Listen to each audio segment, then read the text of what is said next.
Bonjour à tous, bonjour à toutes, c'est toujours un plaisir de vous retrouver. Bienvenue sur Malicouna Foni, c'est donc l'heure de votre flash d'information.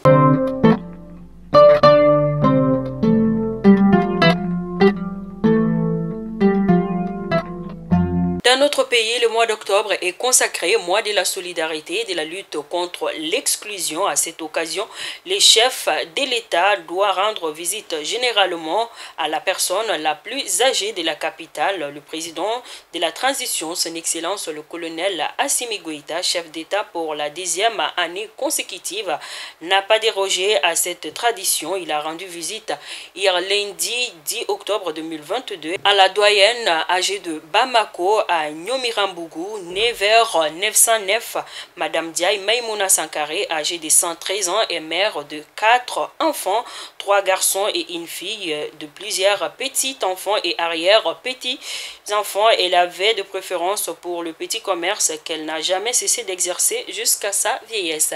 Ainsi, nous souhaitons à notre Mami Maïmouna une très longue vie. Le Premier ministre par intérim, le colonel Abdoulaye Maïga, a reçu hier l'ambassadeur envoyé spécial de l'Algérie pour les Sahel, son Excellence M.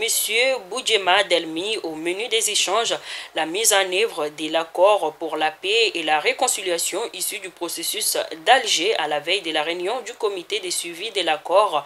L'ambassadeur Delmi a fait part au chef du gouvernement par intérim de la ferme volonté du président de la République algérienne démocratique et populaire, son Excellence M. Abdelmajid Tebboune, d'œuvrer à la préservation de la souveraineté du Mali, de son unité et de son intégrité. Avis sur la formation des imams prédicateurs et prédicatrices au Maroc. En effet, le secrétaire général du ministère des Affaires religieuses, du culte et des coutumes informe la communauté musulmane que les dépôts des dossiers d'accès à l'Institut Mohamed VI de formation des imams débutera demain 12 octobre 2022. Lutte contre le terrorisme, l'armée annonce la capture d'Abou Anas, un commandant de la Takiba Massina. En effet, dans un communiqué publié le week-end passé, l'état-major des armées maliennes annonçait avoir porté un nouveau coup dur aux groupes armés terroristes dans plusieurs localités. Le bilan fait état de 44 terroristes neutralisés, une centaine de suspects interpellés, des bases et des plots logistiques détruits. Ainsi, nous disons félicitations et bon courage à nos femmes. Selon le Conseil national pour la transition, le projet de loi portant la militarisation de la police sera adopté en plénière le 20 octobre prochain. Dans les brefs de nos confrères des studios Tamani, les chefs traditionnels demandent la reconnaissance de leur statut dans la nouvelle constitution. Ils l'ont fait savoir au cours d'un forum sur la paix et la sécurité le week-end dernier. À Douaza, l'insalubrité fait partie des problèmes majeurs de la population. Les autorités et les habitants souhaitent l'implication de tous. De Douaza, nous partons à Ségou où le collectif du personnel enseignant, chercheur et administratif de la faculté d'agronomie et médecine animale FAMA de l'université de Ségou sur le pied de guerre compte tenu de la dégradation des conditions de travail. Le collectif des enseignants, chercheurs et administratifs de la FAMA ont décidé d'observer un arrêt de travail illimité à compter du 17 octobre prochain 2022. À présent, les actualités hors de nos frontières. Au Tchad, Mamad Idriss Déby Itno, investi président pour 24 mois à la tête de la transition au Tchad. Il promet un gouvernement d'union nationale. La cité Tunkalafia pour la diaspora malienne à Banankoroni.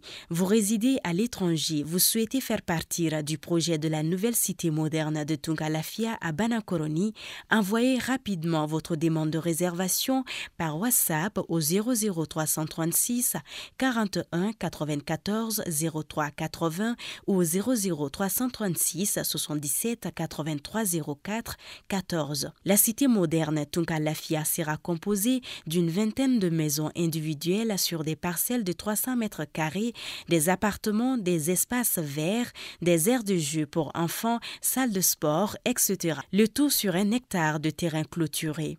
Après l'acquisition des parcelles, vous avez le choix entre la construction avec Tunkalafia d'une villa 3 chambres plein pied à partir de 26 millions de francs CFA ou d'un duplex 4 chambres à partir de 35 millions de francs CFA. Vous pourrez aussi faire le choix d'acquérir un appartement en copropriété dans un des immeubles de la cité à partir de 17 millions de francs CFA.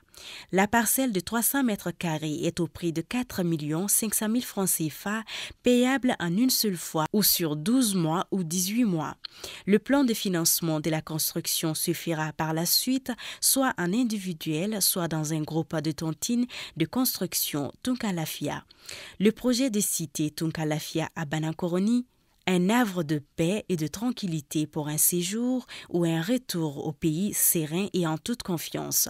Avec Tunkalafia, pour chaque Malien de l'extérieur, une maison à l'intérieur.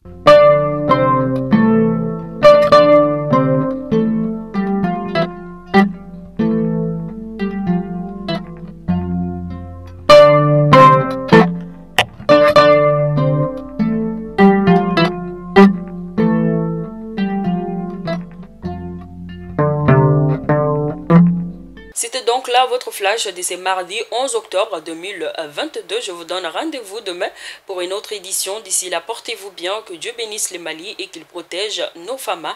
Mardi des grâces à tous. Merci.